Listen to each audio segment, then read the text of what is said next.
Cześć. Jakiś czas temu nabyłem taką małą, kompaktową, bardzo ładną kosiareczkę z silnikiem bezszczotkowym. Kupiłem jako uszkodzoną. 100 mnie kosztowała z wysyłką. Postanowiłem sprawdzić, co jest zepsute.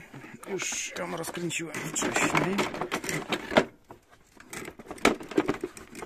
W środku znajduje się całkiem spory silnik bezszczotkowy.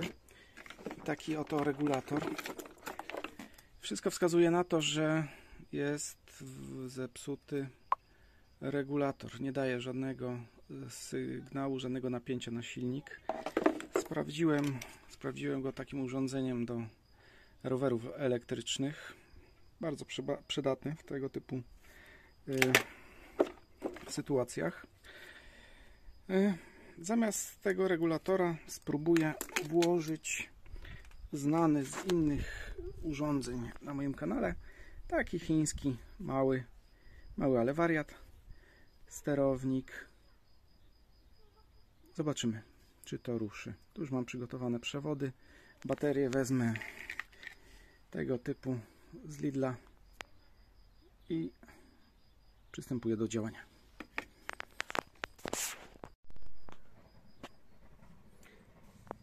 Sterownik i bateria już podłączone.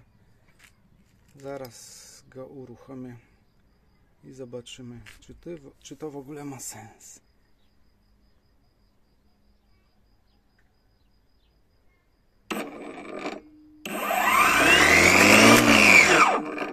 No, zapierdziela jak szalony.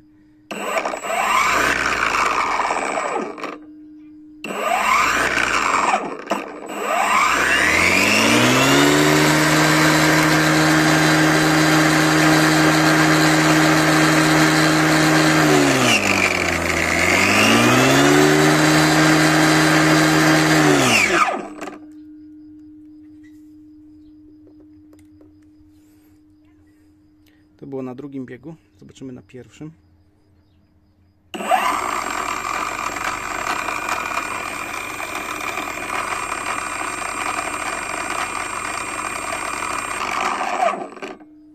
No, na pierwszym trochę słabo, wolno.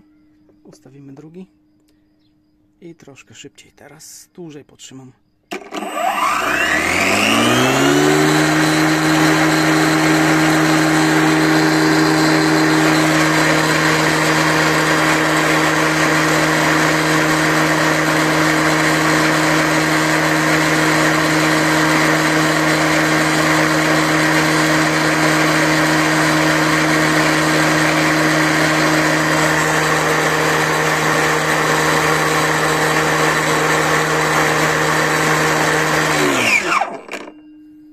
Dobra, sprawdzę, czy się sterownik nie zagotował.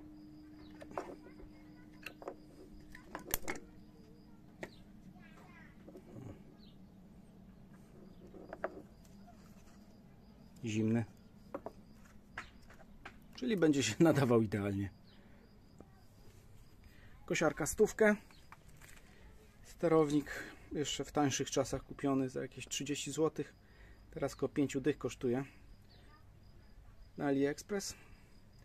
Także niedługo to zmontuję i mam piękną nówkę kosiareczkę.